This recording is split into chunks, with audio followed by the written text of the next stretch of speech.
আমরা যেভাবে তাদের কাছ থেকে বোঝার বিষয়টা প্রত্যাশা করি সেভাবে এখনো বুঝতে পারছে না। একটা ইন্টারভিউতে বলেছিলেন যে বাংলাদেশকে ভারতের বুঝতে হবে, সেই বুঝতে পারছে ভারত?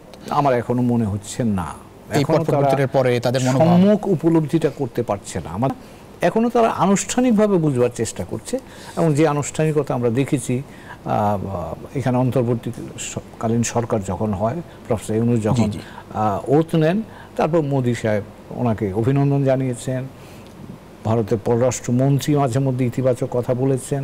গত দুদিন আগে নিউ ইয়র্কে আমাদের পররাষ্ট্র উপদেষ্টার সাথে তাদের পররাষ্ট্রমন্ত্রীর আলোচনা হয়েছে, সেখানে তিনি বলছেন যে আমরা কনস্ট্রাকটিভ ওয়েতে সামনে এগিয়ে যেতে হবে। এই সরকারি পর্যায়ের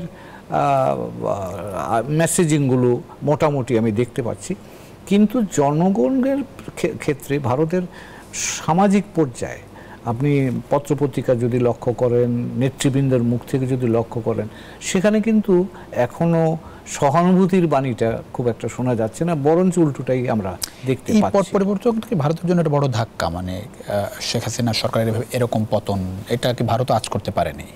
না, সেটা পারেনি, সেটা তো বোঝাই যায়। আমাদের দেশের লোকেরা অনেক কাজ করতে পারে, তো কাজেই এখন আজ করতে না পারা সেটা দোষের কিছু নাই, কিন্তু বাস্তব অবস্থাটা যদি আপনি উপলব্ধি করেন, মানুষের প্রত্যাশাটা উপলব্ধি করেন, সে উপলব্ধি করে আপনি সেখানে তার সাথে সাযুজ্যপূর্ণ আপনি ব্যবহার বা সাযুজ্যপূর্ণ সহানুভূতিটা যদি আসে, তাহলেই কিন্তু বাংলাদেশের দিক থেকে আমরা কিন্তু ভারতের সাথে সম্পর্ক খারাপ করতে আগ্রহী নই। এটা কিন্তু সাধারণ মানুষ বলেন, সম্পর্ক তো ভারত বাংলাদেশের মানুষের সম্পর্ক তো একরকম মোটামুটি ভালোই, কিন্তু সামাজিকভাবে আপনি যেটা বলছিলেন যে এখন ওইরকম সহানুভূতি আমরা দেখছি না। না, আমরা এতগুলো মানুষ এভাবে মারা যাওয়া, না, তারা কখনোই সেটা বলেনি। 6 তারিখে ভারতের পররাষ্ট্রমন্ত্রী তাদের রাজ্যসভায় যে বিবৃতিটা দিয়েছেন, সেখানে কিন্তু তিনি অনেক ঘটনা বলেছেন, পরিবর্তন হয়েছে ইত্যাদি ইত্যাদি বলেছেন, কিন্তু কি প্রেক্ষাপটে এই যে এতগুলো মানুষের, প্রায় 1000 মানুষের প্রাণের বিনিময়ে যেই পরিবর্তনটা হয়েছে, এবং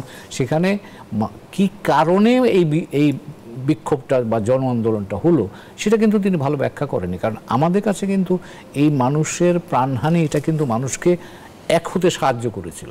কাজে সেই প্রেক্ষাপট না বুঝলে আপনি বর্তমান সরকারের প্রেক্ষাপট বোঝা যাবে না ভালো করে।